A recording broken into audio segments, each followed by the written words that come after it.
Welcome to Readers of the Lost Art with your presenter, Dr. Paul Anthony Taylor, a recovering academic. And the title of today's talk is Gothic Imagination. Does Jane Eyre have a happy ending? Hey everybody, and this is an illustration from Jane Eyre. I'll be showing some illustrations from various editions all the way through, as usual, just to break up the text. But why I like this particular illustration is it really encapsulates part of the appeal of Jane Eyre as a novel. On the one hand, it's a romance, a passionate romance, and it's, entertaining and readable for those reasons. But there's a dark Gothic side which I wanted to explore today. This deep psychological portrayal that Charlotte Bronte presents, I think, is absolutely brilliant. And I'm going to link it in, there'll be a next video probably with the working title, Jane Eyre, the Bride of Frankenstein, ? So I want to pursue this theme of the Gothic, and then later on in the week, after this is released, there'll be a live stream with Moby Dick, and which may not strike some people as Gothic, but there are definitely Gothic themes in that. So I'm just interested in pursuing the Gothic links for a while. And what is the definition of Gothic? We could spend all day talking about it, or me pontificating at you more like, but there are certain qualities like a sense of the macabre. There's often a sense of decay. Families hit the skids, or there's like an old baronial home falling apart. There's a romantic Byron-esque type hero often. There's nearly always a sense of the supernatural, and the interaction of the supernatural and the natural nature tends to play a big role. And then deep emotion. So Jane Eyre's great for the way in which it portrays great emotion. But what I want to do that's maybe slightly unusual in this talk is give my usual patented miserable interpretation. And by the end, I hope to have convinced you that a lot of people will be familiar with the very beginning of the epilogue is Reader, I married him. And then there's a few pages of the marital bliss that Jane and Mr Rochester have. But actually, I'm questioning, as you can see from the title, is it really a happy ending? And for some of you, get your minds out the gutter.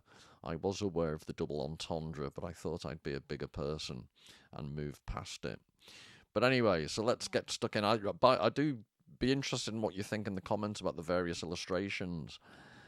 There's something about good book illustrations that really can sometimes... I think it's because they're so low tech, they're so anti-Hollywood. There's no special effects, there's no CGI. A good book illustrator, and I always go back to Gustave Doré and his illustration of Paradise Lost.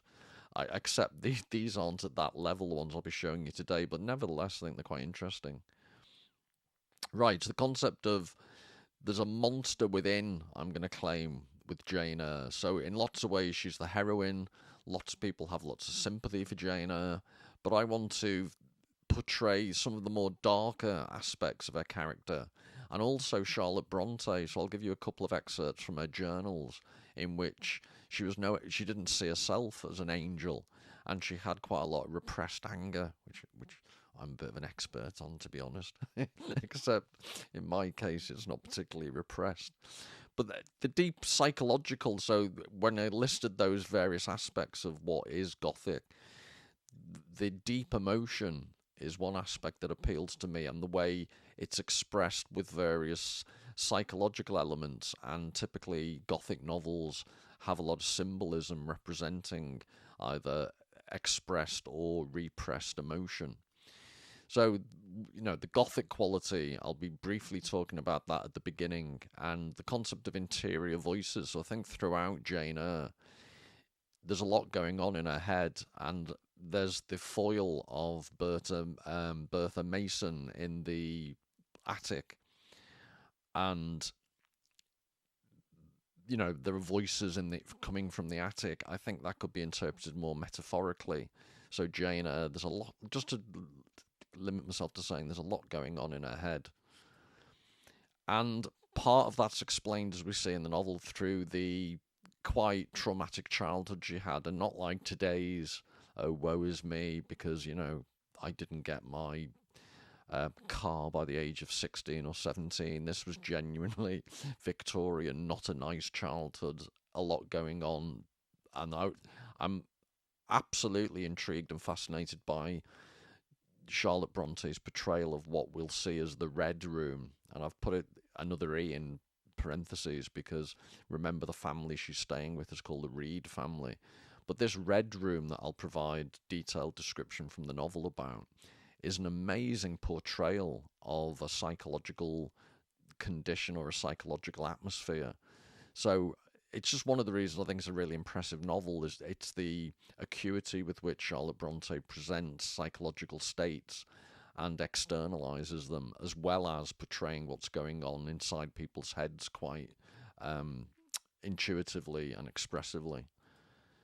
So, talking of which, Jane describes some of her dreams, which also account for some of her more disturbed aspects of her character, and they're quite portentous. They predict the future, or they're ominous, and she dreams, as she describes, mostly about having a small child with her, and that I will be interpreting as she struggles to leave her own childhood behind, the repression and things that happen in the second section, the childhood. I call it childhood fire. I mean the childhood fiery emotion that she has in her. So her dreams that she's expressing to Rochester are her subconscious trying to overcome that childhood trauma. And likewise, she also describes some paintings that or Rochester looks at some paintings, and there's a discussion at one part of the novel about these paintings, which again, I think it's done brilliantly by Bronte, the way in which she uses those paintings to reveal what's symbolically what's going on in Jane Eyre's head. And then the very end, suitably enough, I'm going to be looking at, is it a happy ending, really? I think it lends itself to much darker interpretations, which I'd argue is more in keeping with the Gothic element of the whole novel. So I think arguably too many people read the novel as a romance, when it is a romance in lots of ways, but it's also a dark Gothic romance. And I've put there reverse Frankenstein. So Dr. Frankenstein in the Frankenstein novel spends his time running away from the creature. Jane Eyre runs away initially from Rochester, who acts in various monstrous ways. But by the end, she returns and she basically bashes him over the head with lots of love. Her love and her romance is like a cudgel, and by the end he's missing a hand and he's got one eye. Sorry, I shouldn't be laughing, but he's disfigured, and in a type of way he's like Frankenstein's monster, but it's all done in a reverse way. It's not done like Mary Shelley does it. It all seems to be turned on its head. But that's, I think, quite an interesting way to read the story, as a reverse Frankenstein. So I'm just going to give you the sense of the Gothic. In chapter 4, Jane, as a young kid, meets Mr. Brocklehurst. I stepped across the rug. He placed me square and straight before him. What a face he had, now that it was almost on a level with mine. What a great nose, and what a mouth, and what large, prominent teeth. So there are various references in the book. I'll talk later about Paradise Lost is referenced, and the Bible is referenced in various subtle and clever ways. But this vaguely amused me because you should have picked up the hints. The wolf in Little Red Riding Hood, and she's in chapter 2 she's trapped in the Red Room. So the red is a big colour. So the Little Red Riding Hood reference, and then later on, I think it's chapter 11. There's a description. I lingered in the long passage to which this led, separating the front and back rooms of the third story, narrow, low, and dim, with only one little window at the far end, and looking, with its 2 rows of small black doors, all shut, like a corridor in some Bluebeard's castle. So Fairy tales are referenced. There's the Bible, as I said. Paradise Lost. There's a really good mix of symbols and references to both popular culture or low cultural references like fairy stories, but also much higher literary references. And I think it's all brought together brilliantly in the novel. So this is from Charlotte Bronte's own journals and a letter you can see both from 1836. So all this day I've been in a dream. From memory, I think she's writing this about her experience when she was a teacher. So she's in a room with all these, pardon the phrase, but you know the way she describes them, fat-headed oafs. I was going to call them thickos. So all this day I've been in a dream, half miserable and half ecstatic. Miserable because I could not follow it out uninterruptedly. Ecstatic because it shewed almost in the vivid light of reality the ongoings of the infernal world. Am I to spend all the best part of my life in this wretched bondage, forcibly suppressing my rage at the idleness, the apathy, and the hyperbolical and most asinine stupidity of these fat-headed oafs, and on compulsion assuming an air of kindness, patience, and assiduity? I'm laughing because apart from the final sentence, the kindness, the patience, and assiduity, which I don't have a lot of or show, I relate totally to the rest of the sentiments. But it's interesting, in a dream, half miserable and half ecstatic, that describes the tone of Jane Eyre, the way the narrative is expressed. In the vivid light of reality, the ongoings of the infernal world, again, I think it's a great description of the Gothic quality of the novel. So then in a letter to her friend Ellen, don't deceive yourself that I have a bit of real goodness about me. If you knew my thoughts, the dreams that absorb me, and the fiery imagination that at times eats me up and makes me feel, society as it is wretchedly insipid, you would pity and, I dare say, despise me. So I wanted to show you that just as I go on with my dark interpretation towards the end. I didn't it was just, I wanted to show people that she herself, Charlotte Bronte, I'm not claiming she had dark thoughts without any evidence. She was quite a dark-minded person, and I think the novel leans into that, and that's one of the reasons I enjoy it. I wouldn't enjoy it if it was just a Mills and Boons type romance with just the Byron-esque Rochester. The complexity and the fact that he ends up maimed and disfigured is all part of what I think makes it an incredibly subtle and a brilliantly done novel. So this is Barnett. Not all of the illustrations will be by Barnett Friedman, but you should be able to see from the style. But Barnett Friedman, this was published in 1942 by the Heritage Press, and she did a few of these illustrations, and I think chapters 1 to 16 are at the Tate Gallery, if anyone's ever nearby. I'm assuming it's the London Tate. There are quite a few Tates around the country now. So this is chapter 2, and she's in the Red Room, which I'll talk more about in a second. Shaking my hair from my eyes, I lifted my head and tried to look boldly round the dark room. At this moment a light gleamed on the wall. Was it, I asked myself, a ray from the moon penetrating some aperture in the blind? No, moonlight was still, and this stirred.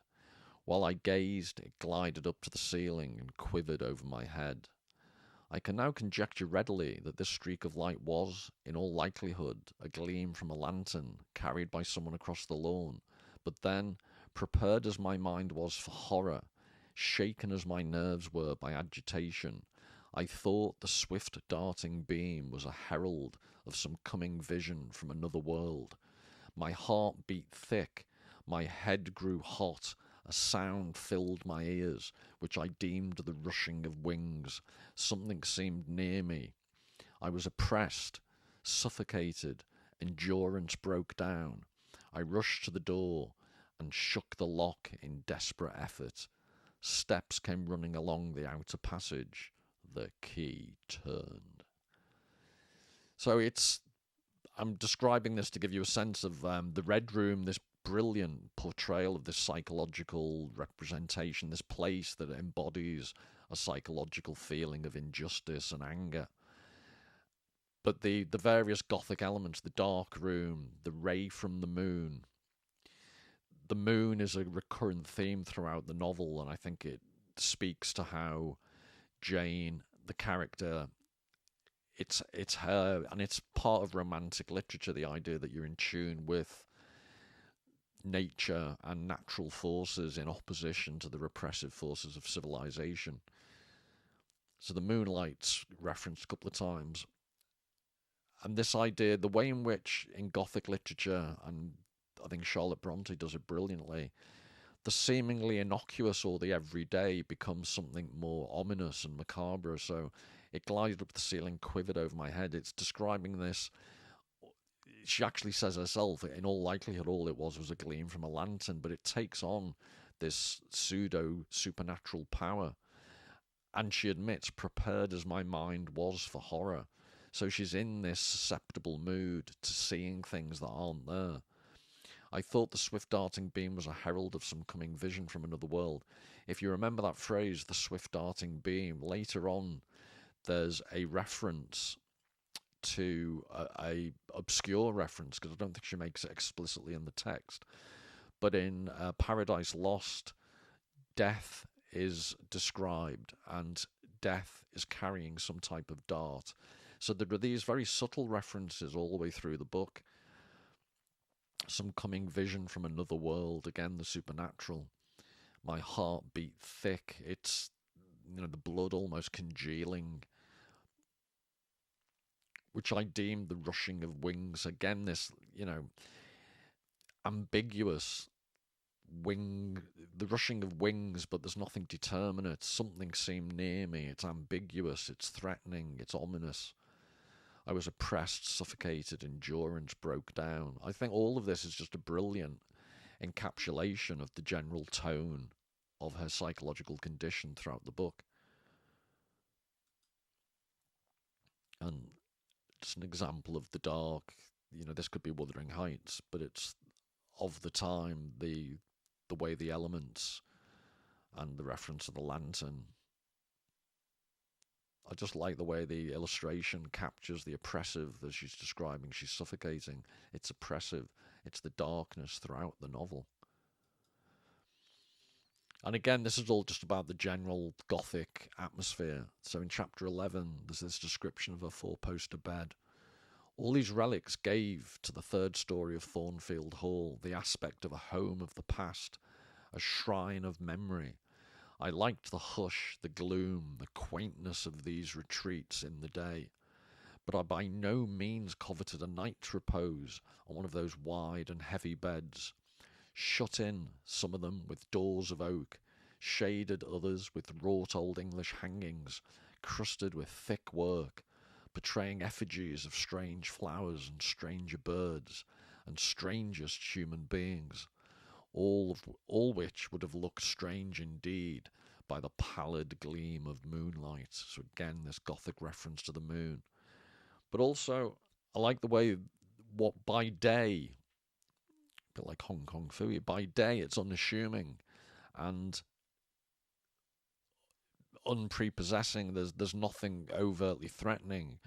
But the minute darkness comes, these old stately mansions contain these objects that just take on a life of their own. So this is in chapter 25. She's been given a veil prior to her marriage with Mr Rochester, and the marriage gets stopped. Plot spoiler. But this is just the discussion of the veil. How well you read me, you witch, interposed Mr Rochester. But what did you find in the veil besides its embroidery? Did you find poison or a dagger that you look so mournful now? No, no, sir. Besides the delicacy and richness of the fabric, I found nothing save Fairfax Rochester's pride, and that did not scare me, because I'm used to the sight of the demon. But, sir, as it grew dark, the wind rose. It blew yesterday evening, not as it blows now, wild and high, but with a sullen, moaning sound, far more eerie. So this is even in just almost playful banter between the two of them. You can see the demon, the witch, the Eyre. It's all Gothic toned.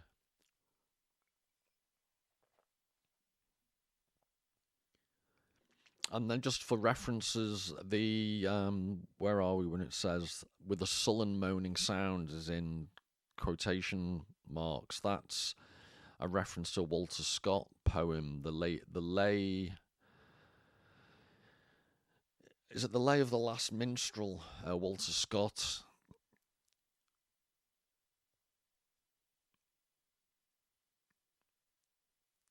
Yeah, just I'm.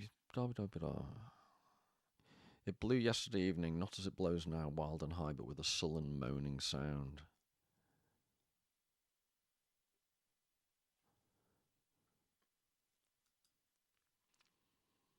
And again, this is the light and darkness of the two of them together.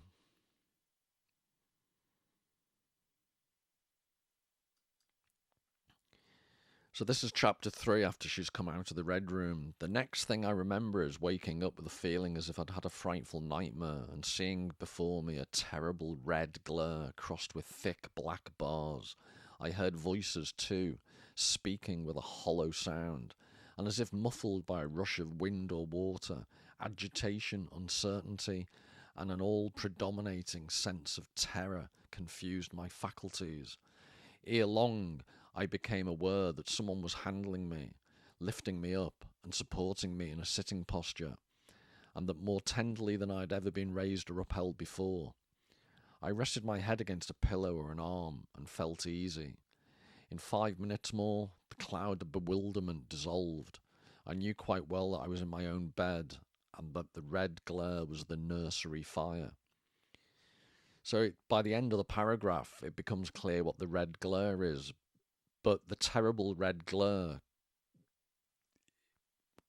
the notion of fire, she's a fiery character throughout, and her mental state seems to be, for quite understandable reasons, given how badly she's treated as a child, the fire is a repetitive theme. But also speaking with a hollow sound. I think later on there's a reference to an image in a mirror, and that's described as hollow. And the all predominating sense of terror, which I suggest is one of the best descriptions of the Gothic genre. And just the illustration of good old, the original Mrs Rochester burning down the house as the song goes.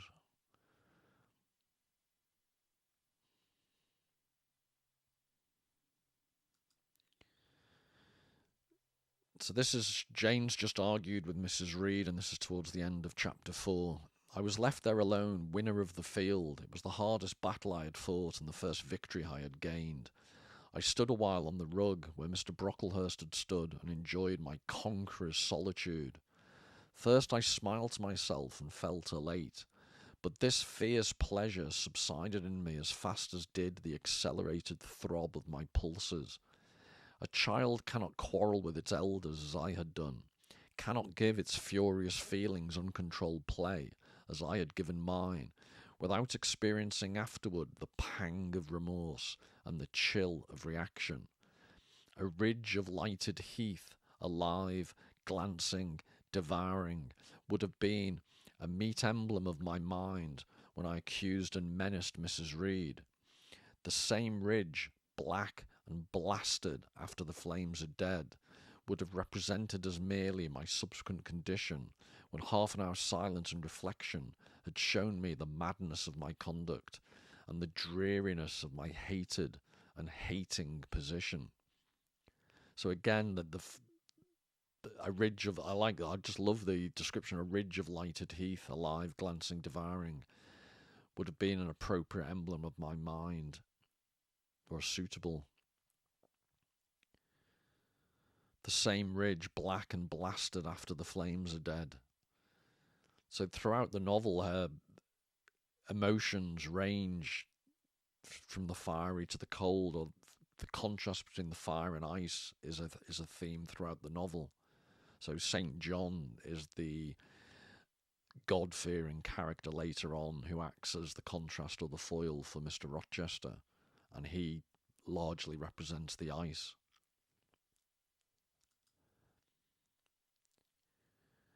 So this is referring to the third floor, where I'm going to talk about the psychological space. Who blames me? Many, no doubt, and I should be called discontented. I could not help it. The restlessness was in my nature. It agitated me to pain sometimes. Then my sole relief was to walk along the corridor of the third story, backward and forward, safe in the silence and solitude of the spot, and allow my mind's eye to dwell on whatever bright visions rose before it. And certainly they were many and glowing.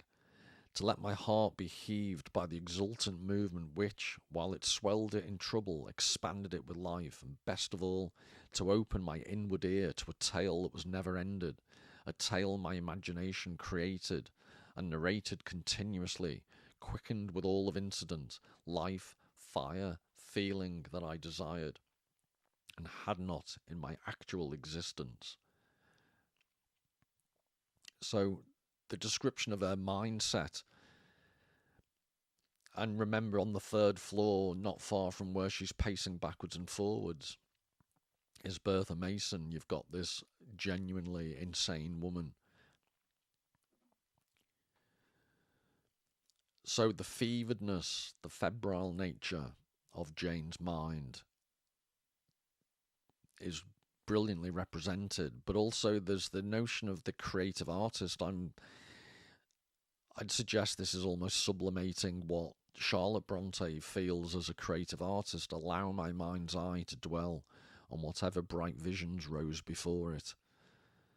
To open my inward ear to a tale that was never ended, a tale my imagination created. Remember the earlier quotations from her journals, the frustration she had at not being able to fully indulge her creative imagination, and how it contrasted with her mundane, boring existence. Well, you can see this in the text here of the actual novel. When thus alone, I not infrequently heard Grace Poole's laugh. She's the woman looking after the insane woman, Bertha Mason. The same peal, the same low, slow ha-ha, which, when first heard, had thrilled me. I heard, too, her eccentric murmurs, stranger than her laugh. There were days when she was quite silent, but there were others when I could not account for the sound she made. So it's externalized. She's saying she can't fully work out what Grace Poole's laugh or noises mean, but you could argue that's representative of her own lack of certainty about her own thoughts.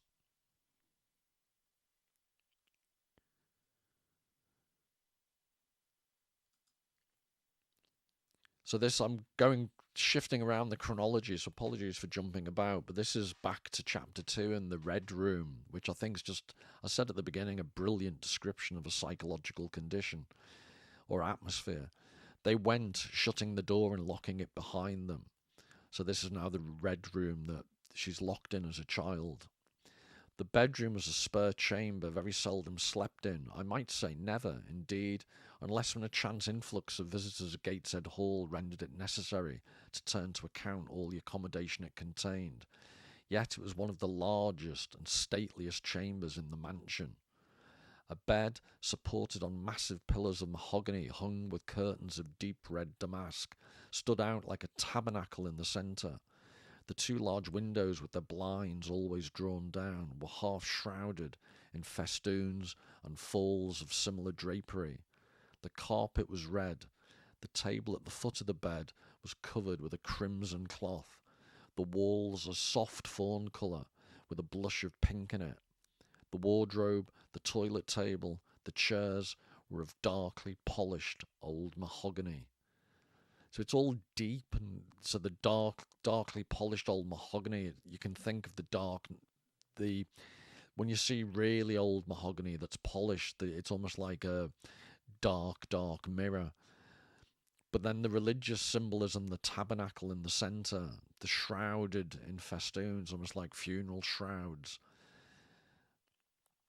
It's a really discombobulating, odd room that she's trapped in. So you could imagine the effect it would have on a child. Out of these deep surrounding shades rose high and glared white the piled up mattresses and pillows of the bed, spread with a snowy Marseilles counterpane. Scarcely less prominent was an ample, cushioned easy chair near the head of the bed, also white, with a footstool before it, and looking, as I thought, like a pale throne. So amidst all this red and crimson, the colour of emotion, you've got this deep or glared white and the pale throne.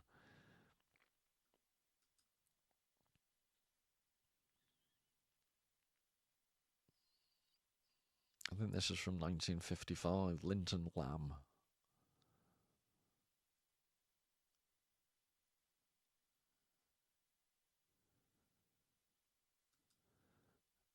This is still about the Red Room. This room was chill because it seldom had a fire. It was silent because remote from the nursery and kitchens. Solemn because it was known to be so seldom entered. The housemaid alone came here on Saturdays to wipe from the mirrors and the furniture a week's quiet dust, and Mrs. Reed herself, at far intervals, visited it to review the contents of a certain secret drawer in the wardrobe, where there were stored divers parchments, her jewel casket, and a miniature of her deceased husband.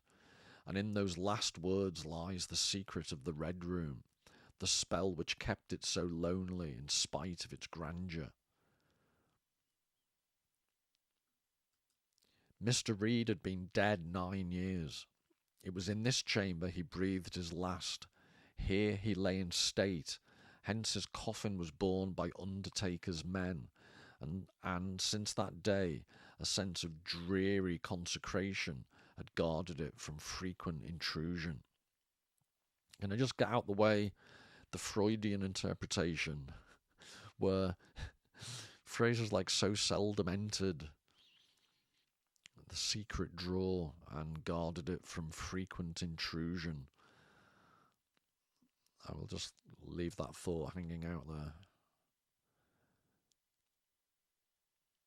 But again, just to reiterate, this is a small child being locked in this almost active, more, not that a mausoleum can be particularly active, but it's an ongoing mausoleum type space.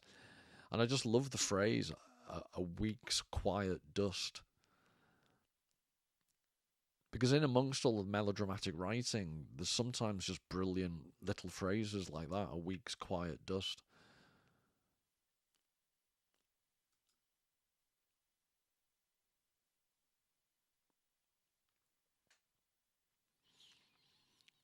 I just think these illustrations speak for themselves, but it's their lack of CGI type, Hollywood type, high tech.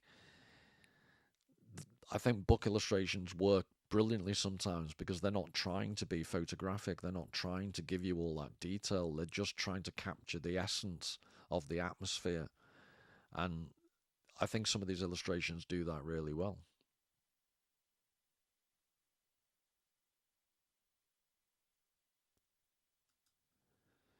My seat, to which Bessie and the bitter Miss Abbott had left me riveted, was a low ottoman near the marble chimney piece.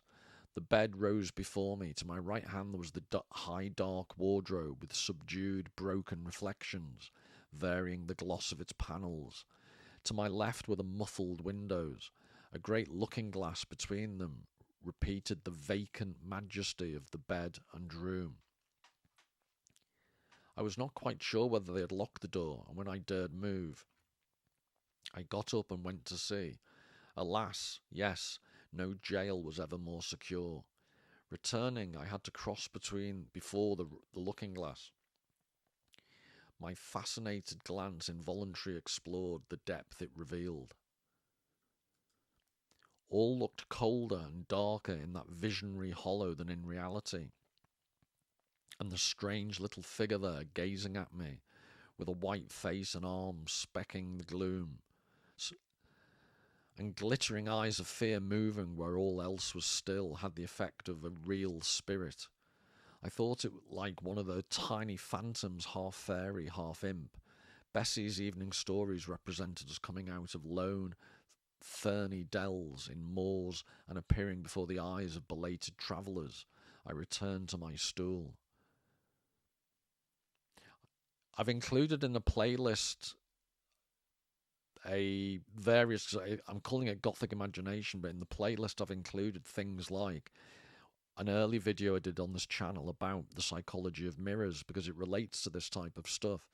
And then towards the end, when I look at Hitchcock's Rear Window, I've also included a video, because these aren't explicitly Gothic themed videos, but I do think when you see references to mirrors, the just beautiful phrase, the vacant majesty, the subdued and broken reflections, and then that brilliant description of all looked colder and darker in that visionary hollow than in reality. And I think in that video I refer to Jorge Luis Borges, the famous Argentinian poet, short story writer. He had a borderline phobia about mirrors and wrote about them quite often. It always reminds me of that, this section. And then just to flag up the ferny dells. So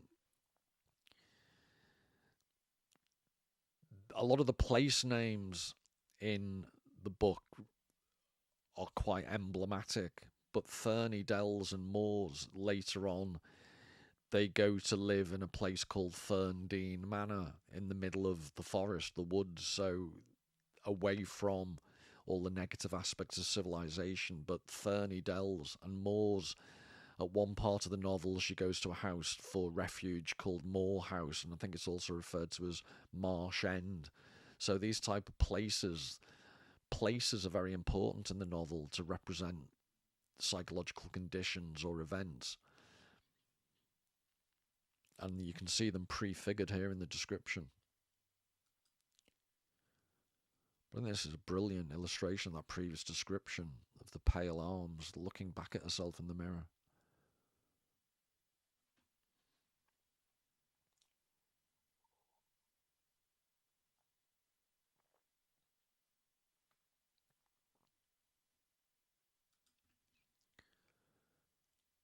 A singular notion dawned upon me. I doubted not, had never doubted, that if Mr. Reed had been alive he would have treated me kindly, and now as I sat looking at the white bed and overshadowed walls, occasionally also turning a fascinated eye towards the dimly gleaming mirror, I began to recall what I had heard of dead men, troubled in their graves by the violation of their last wishes, revisiting the earth to punish the perjured and avenge the oppressed. And I thought Mr. Reed's spirit, harassed by the wrongs of his sister's child, might quit its abode, whether in the church vault or in the unknown world of the departed, and rise before me in this chamber.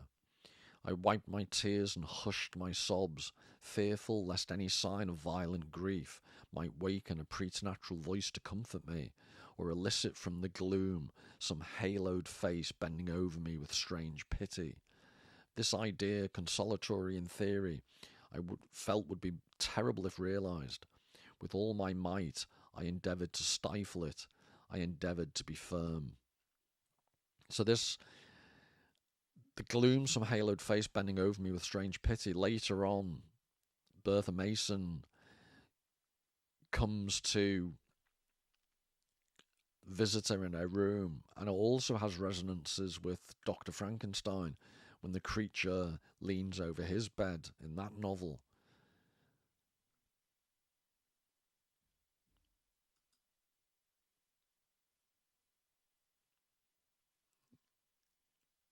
And this again is Barnett Friedman, her illustration. The crazed woman in the attic wearing the veil.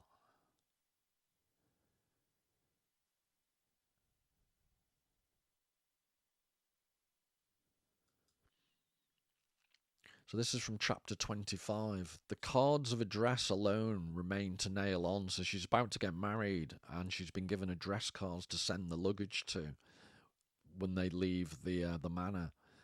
So the cards of address alone remain to nail on. They lay 4 little squares on the drawer. Mr. Rochester had himself written the direction. Mrs. Rochester, Hotel London. On each on each. I could not persuade myself to affix them or to have them affixed. Mrs. Rochester, she did not exist. She would not be born till tomorrow, sometime after 8 o'clock a.m., and I would wait to be assured she'd come into the world alive before I assigned to her all that property. So it's almost like this creature being born, which again vaguely reminded me of Frankenstein. But the identity crisis she has is brought to a crescendo when actually she sees her name as Mrs. Rochester. It was enough that in yonder closet opposite my dressing table, garments said to be hers had already displaced my black stuff, low-wood frock and straw bonnet. For not to me appertain that suit of wedding raiment, the pearl-coloured robe, the vapoury veil pendant from the usurped portmanteau. I shut the closet to conceal the strange wraith-like apparel it contained, which, at this evening hour, 9 o'clock, gave out certainly a most ghostly shimmer through the shadow of my apartment. I will leave you by yourself, white dream, I said. I am feverish. I hear the wind blowing. I will go out of doors and feel it. So this brings together quite a few Gothic tendencies. So the veil, this relatively insignificant thing, has assumed this wraith-like, strange apparel appearance, the ghostly shimmer. And in order to deal with that, she wants to go outside and feel the natural world.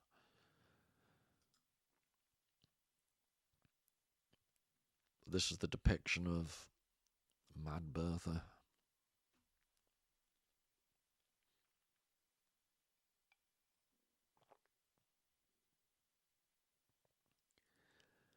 But the way that she experiences Bertha in the room with the veil, it's in this semi-asleep netherworld, neither dream nor fully awake, and mirrors also mirror that, so to speak. That they depict reality, but they are insubstantial themselves. So it's like a dreamlike trance looking at an image which in itself is, as described previously, hollow. So it's a brilliant way of portraying the lack of substantiality, the lack of materiality to what's going on. It's very, very psychological.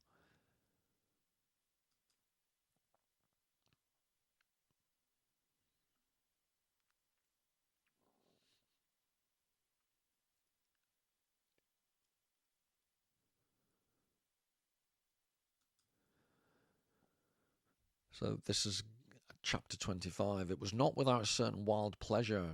So now she's going out for a run in the wind, as you do. I ran before the wind, delivering my trouble of mind to the measureless air torrent thundering through space. Descending the laurel walk, I faced the wreck of the chestnut tree. It stood up, black and riven. The trunk, split down the centre, gaped ghastly. The cloven halves were not broken from each other, for the firm base and strong roots kept them unsundered below. Though community of vitality was destroyed, the sap could flow no more. Their great boughs on each side were dead, and the next winter's tempests would be sure to fell one or both to earth. As yet, however, they might be said to form one tree, a ruin, but an entire ruin. And if you could remember this for the very end, when I discuss their happily ever after, so to speak, again, this reminds me of when he's 15, Victor Frankenstein sees a trunk destroyed by lightning, but there's hardly anything left. This is a bit more symbolic. There are two separate people. They share the same roots, but there's the concept of them being the community of vitality was destroyed. At the very end, Jane Eyre is going to claim that they are basically one person. So this is an omen or a portrayal of a split entity. At the very end, she's going to claim, personally I'm not convinced, that they are one conjoined unity. And there's the illustration of it.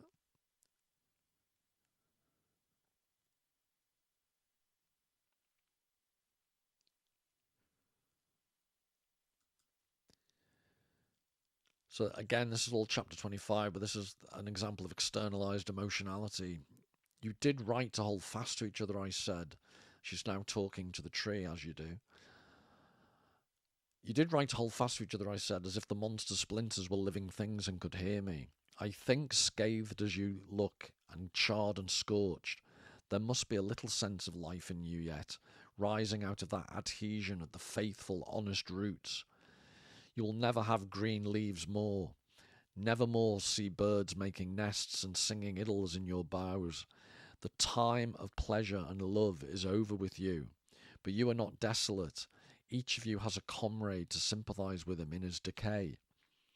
Now, I think this is portentous of what happens at the very end. At the very end, reader, I married him. Everything's portrayed as this happy, happy, clappy, clappy, wonderful, let's all sing Kumbaya, and we're married, and everything's, tickety-boo. Whereas this, I just think it's a very powerful image of this separated tree trunk that's joined at the roots, but heading to oblivion and decay. Each of you has a comrade to sympathise with him in his decay. So anyone who's getting on in years, happily married, that's what it really is. As I looked up at them, the moon appeared momentarily in that part of the sky which filled their fissure. Her disk was blood red and half overcast. She seemed to throw on me one bewildered, dreary glance, and buried herself again instantly in the deep drift of cloud. The wind fell for a second round Thornfield, but far away, over wood and water, poured a wild, melancholy wail. It was sad to listen to, and I ran off again. But this externalization of emotionality, so the sun is blood red, and the noise is the wind, the wild, melancholy wail. But now we're getting on to the dreams. The dreams.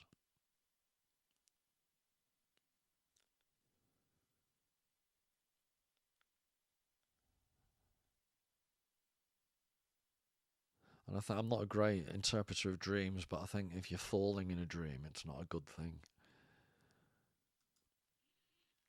When I was a little girl, only 6 years old, I one night heard Bessie Leaven say to Martha Abbott that she had been dreaming about a little child, and that to dream of children was a sure sign of trouble, either to oneself or one's kin.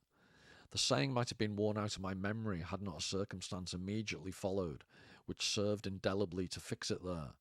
The next day, Bessie was sent for home to the deathbed of her little sister. Of late, I had often recalled this saying and this incident, for during the past week scarcely a night had gone over my couch that had not brought with it a dream of an infant, which I sometimes hushed in my arms, sometimes dandled on my knee, sometimes watched playing with daisies on a lawn, or, again, dabbling its hands in running water. It was a wailing child this night, and a laughing one the next. Now it nestled close to me, and now it ran from me. But whatever mood the apparition evinced, whatever aspect it wore, it failed not for 7 successive nights to meet me at the moment I entered the land of slumber. So the wailing of the winds become the wailing of the child.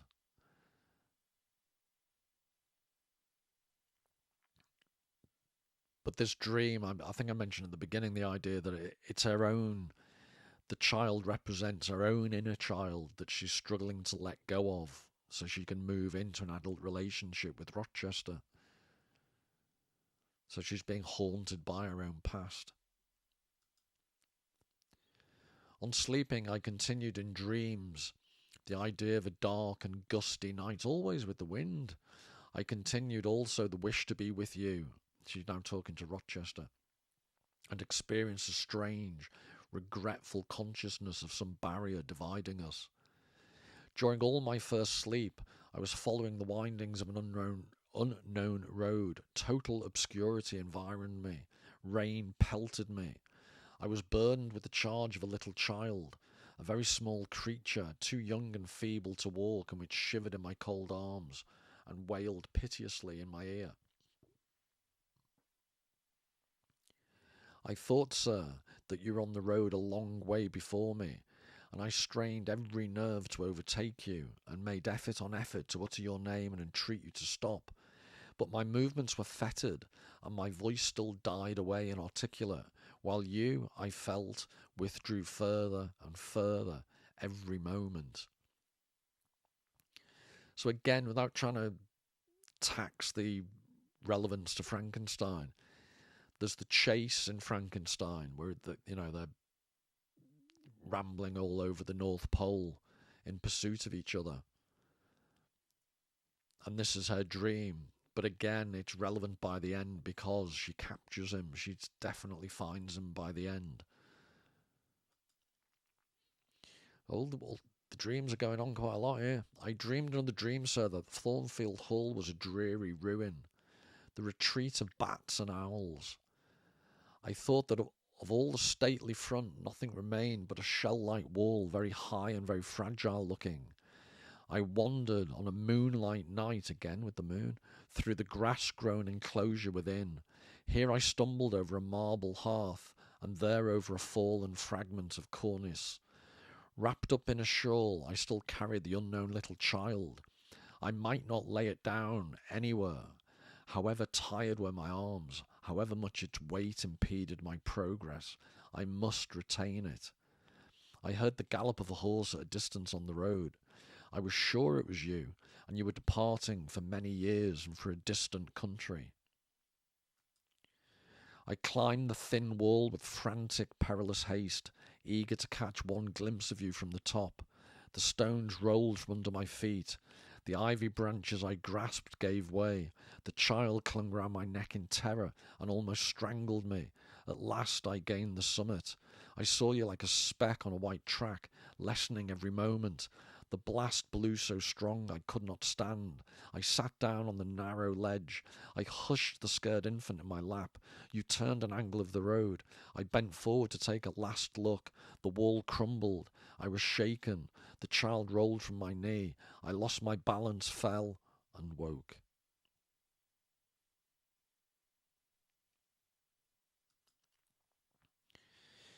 So they're the dreams, and now I find this maybe the most interesting part of the whole thing. She shows him, or he sees some watercolor paintings that she's done. So this is an illustration by a guy called Edmund Garrett from 1890.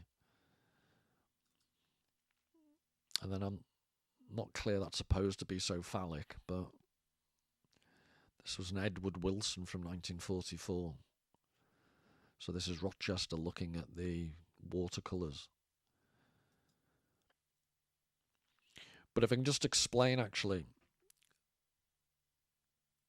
I'm going to give you some hopefully interesting context to the pictures, the paintings, and it's slightly you get more information about one of the paintings is about what she perceives to be a rival, Blanche.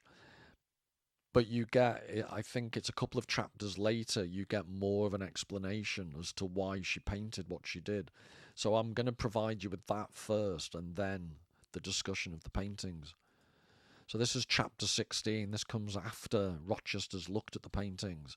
So this is Jane Eyre talking to herself. It does good to no woman to be flattered by her superior who cannot possibly intend to marry her, and it is madness in all women to let a secret love kindle within them, which, if unreturned and unknown, must devour the life that feeds it, and, if discovered and responded to, must lead, ignis fatuus like, into miry wilds whence there is no extrication. Listen then, Jane Eyre, to your sentence. Tomorrow place the glass before you, and draw in chalk your own picture faithfully, without softening one defect, omit no harsh line, smooth away no displeasing irregularity, write under it, portrait of a governess, disconnected, poor, and plain. Afterward, take a piece of smooth ivory. You have one prepared in your drawing box. Take your palette, mix your freshest, finest, clearest tints, choose your most delicate camel hair pencils, delineate carefully the loveliest face you can imagine, paint it in your softest shades and sweetest hues, according to the description given by Mrs. Fairfax of Blanche Ingram. Remember the raven ringlets, the oriental eye. What? You revert to Mr. Rochester's as a model? Order. No snivel, no sentiment, no regret. I will endure only sense and resolution. Recall the august yet harmonious lineaments, the Grecian neck and bust. Let the round and dazzling arm be visible, and the delicate hand omit neither diamond ring nor gold bracelet. Portray faithfully the attire, aerial lace and glistening satin, graceful scarf and golden rose. Call it Blanche, an accomplished lady of rank.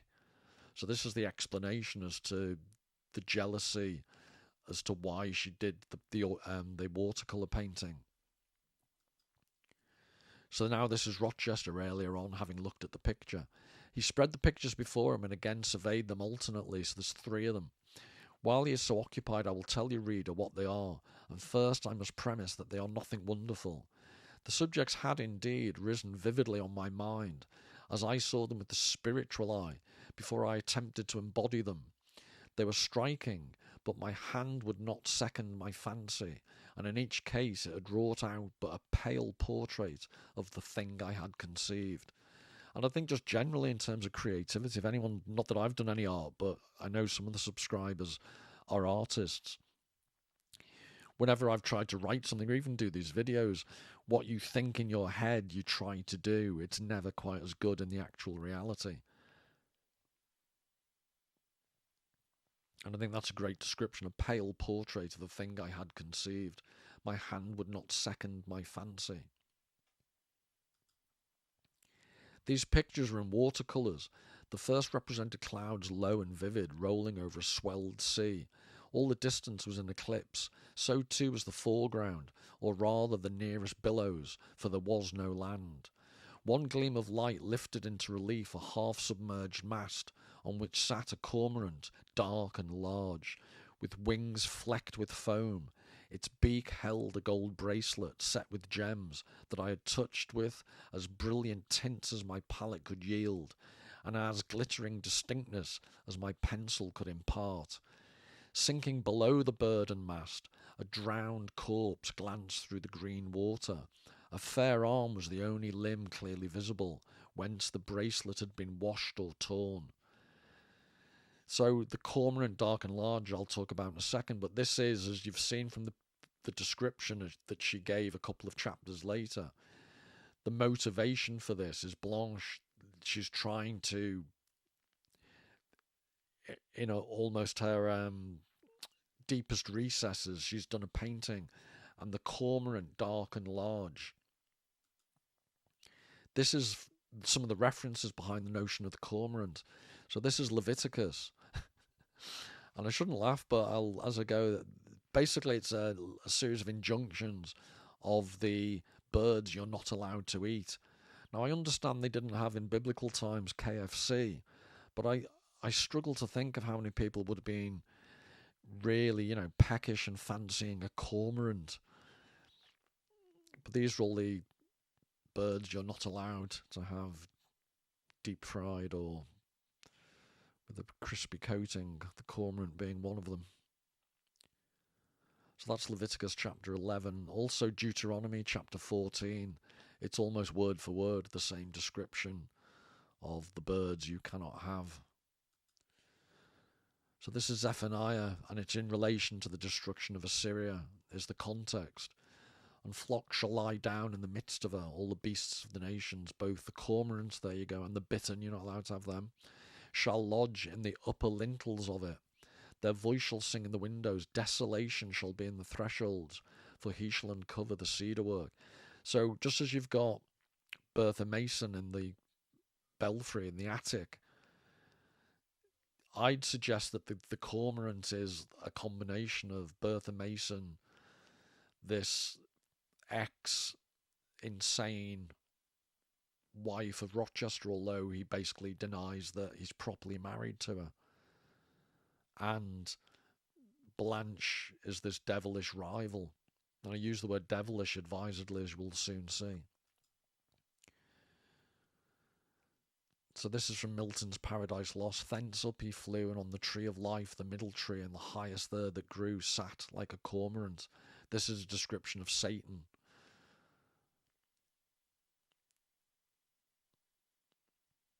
So these are all just layers of extra context for what Jane Eyre is describing, why she painted this. And it's one of the sad things, I think what we lose in contemporary culture is because people don't read the classics, because people aren't absolutely immersed in the Bible like they used to be. Charlotte Bronte didn't have to spell out these subtle references, these associations could just lie there partially under the surface.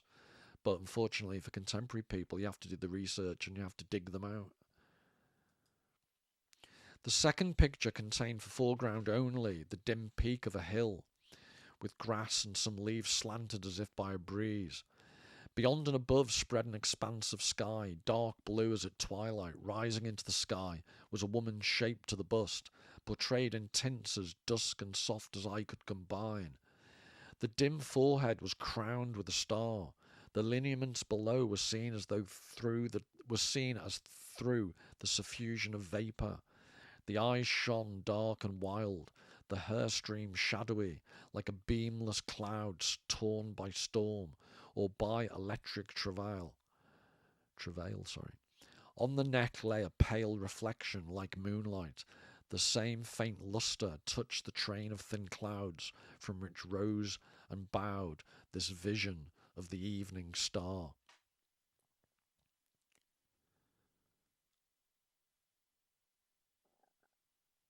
And it's interesting that this is what's being referred to.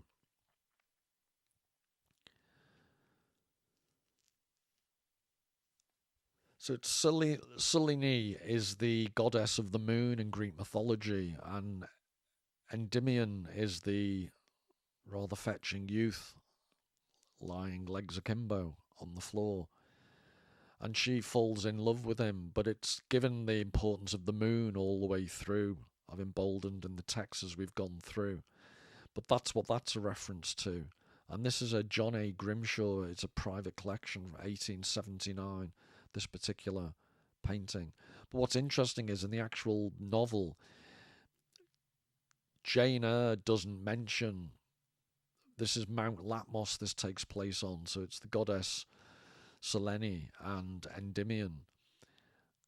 It's Rochester who identifies it as Latmos.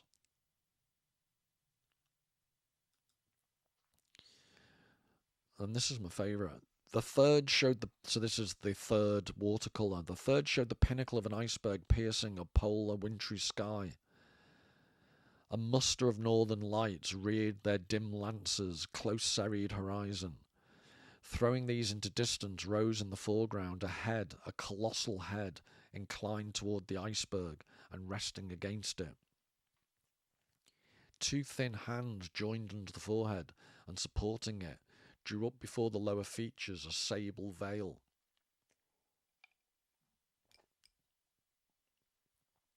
A brow quite bloodless, white as bone, and an eye hollow and fixed, blank of meaning, but for the glassiness of despair, alone were visible. Above the temples, amid wreathed turban folds of black drapery, vague in its character and consistency as cloud, gleamed a ring of white flame, gemmed with sparkles of a more lurid tinge.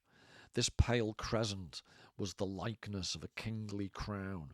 What it diademed was the shape which shape had none. And I absolutely love that phrase, which is a quotation from, you'll see, sorry, I should have put it on the next one. It's Paradise Lost. But this is the reference, some of the other references in that quote. So this is from Job chapter 29. The blessing of him that was ready to perish came upon me, and I caused the widow's heart to sing for joy. I put on righteousness, and it clothed me. My judgment was as a robe and a diadem. I was eyes to the blind, and feet I was to the lame. And this prophecy in Job comes true at the end, when she becomes the eyes and hands, not feet, but the eyes and hands, because he's lost a hand of Rochester, Jane Eyre, at the very end. So he's basically at the end, he recovers eyesight in one eye, but in the short term. He's lost an eye. One eye is blind, effectively blind and clouded, and he's lost his right hand. So in biblical terms, your right hand is, sit on the right hand of the Lord type of thing. But this was the other shape. The other shape, if shape it might be called, that shape had none. So this is where the quote came from. This is Paradise Lost. Distinguishable in member, joint or limb, or substance might be called that shadow seemed. For each seemed either. Black it stood as night, fierce as 10 furies, terrible as hell, and shook a dreadful dart. What seemed his head, the likeness of a kingly crown had on. So this is a description of death itself. And that's where the quote came in, the description of the painting. But also remember at the very beginning I referred to this dart. And this is the quotation from Paradise Lost. He shook a dreadful dart. This is death.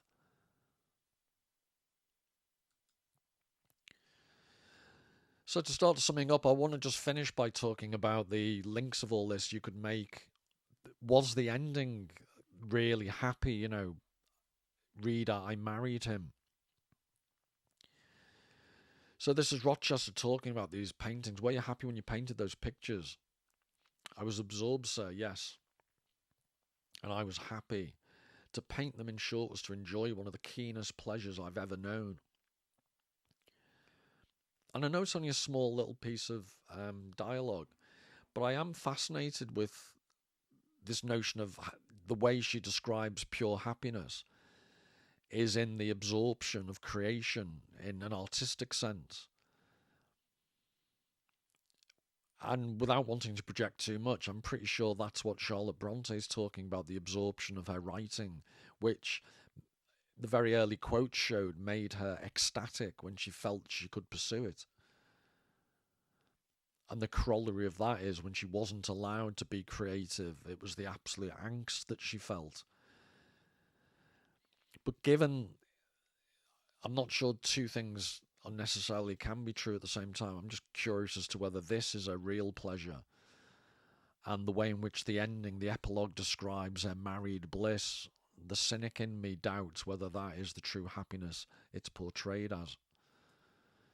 And to back that up, this is a image from Rear Window. The Grace Kelly character, Lisa. It's always intrigued me that this is a negative. There are magazines next to this on the table.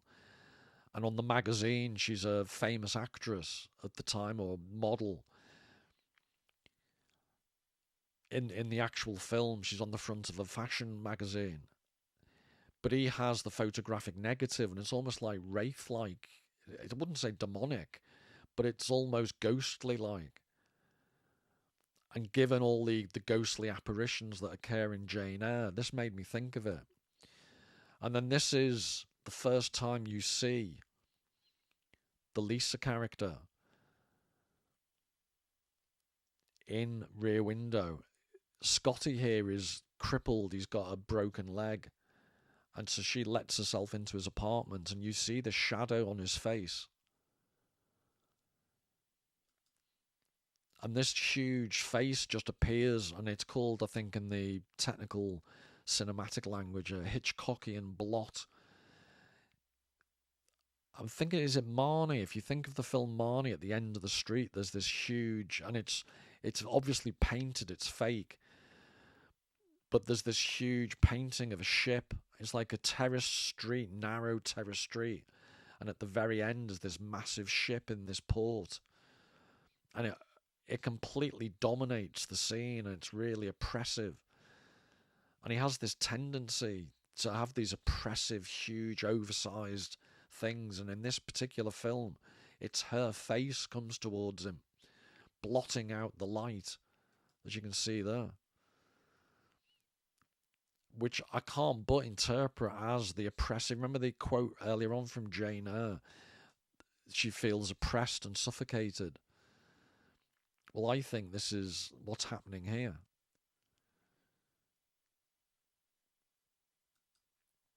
And this is the end of the film. He starts off the film with one broken leg.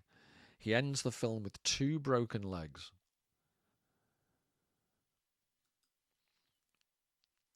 And I remember, I just can't forget arguing with undergraduates when I was saying this was quite a depressing ending to the film, because this is when he's slowly dozing off in the chair opposite her, and she's pretending to read. He's a travel photographer, photojournalist who travels the world. So she's pretending to read this book while he's still awake, to show that she has interest in his career and interests. And when he's fast asleep, this is what she immediately reaches for. And look at the smug smile. I've got your number, Grace Kelly.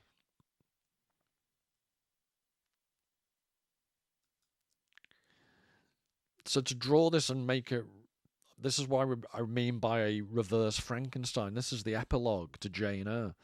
My tale draws to its close, one word respecting my experience of married life, and one brief glance at the fortunes of those whose names have most frequently recurred in this narrative. And I have now been married 10 years. So I'll read that again, that was awful. My tale draws to its close, one word respecting my experience of married life, and one brief glance at the fortunes of those whose names I have most frequently recurred in this narrative, and I have done. I have not, well, sure, that was any better. I have now been married 10 years. I know what it is to live entirely for and with what I love best on earth. I hold myself supremely blessed, blessed beyond what language can express, because I am my husband's life as fully as he is mine. No woman was ever nearer to her mate than I am, ever more absolutely bone of his bone and flesh of his flesh. No, this is where I'm getting scared. This is, I would argue, the truly Gothic element of the whole novel. Like the Grace Kelly character in Rear Window, she is completely wanting to take over. I am my husband's life as fully as he is mine. It's like one of those perfume or aftershave adverts. I don't know where I begin and you end. And there's that awful advert. Is it Sauvage, where Johnny Depp just randomly buries jewellery in the middle of the New Mexico desert? Oh, I think when I first saw that, I was howling with laughter. One of the most bizarre, pseudo-profound adverts in human history.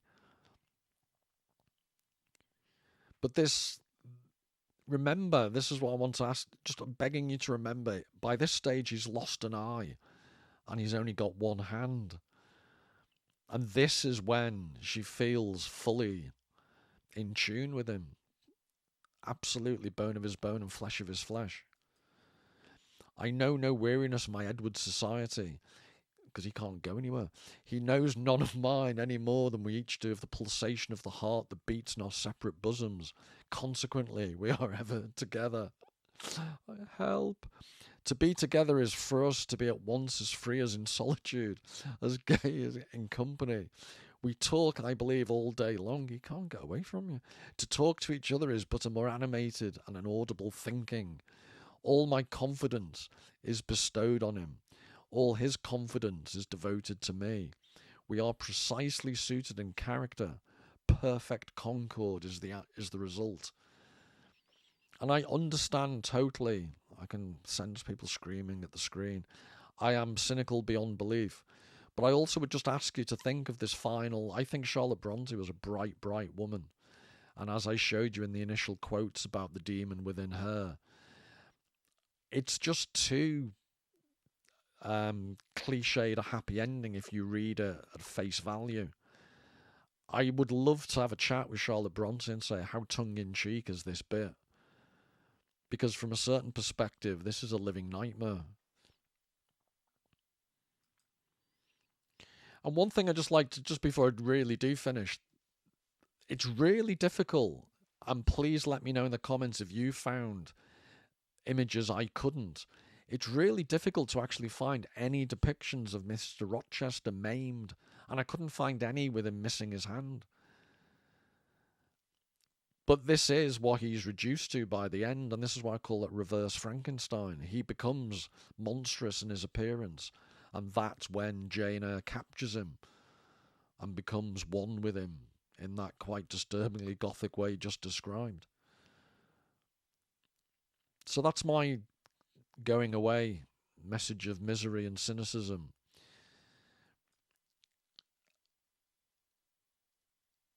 Read I married him. I reject wholeheartedly the devil and all his works, and the interpretation that this is a genuinely happy ending. Notice you don't see his disfigured side, you don't see his missing hand. This is the idealization of the ending, which, given that everything Charlotte Bronte said about herself, and given all the clues within, I'm just very suspicious that it actually was a happy ending. Was it, in fact, the ending that's portrayed in the novel, a deeply dark and threatening ending, a reverse Frankenstein? Right, well, I hope you've enjoyed that, and till the next time, all the very best. Take care.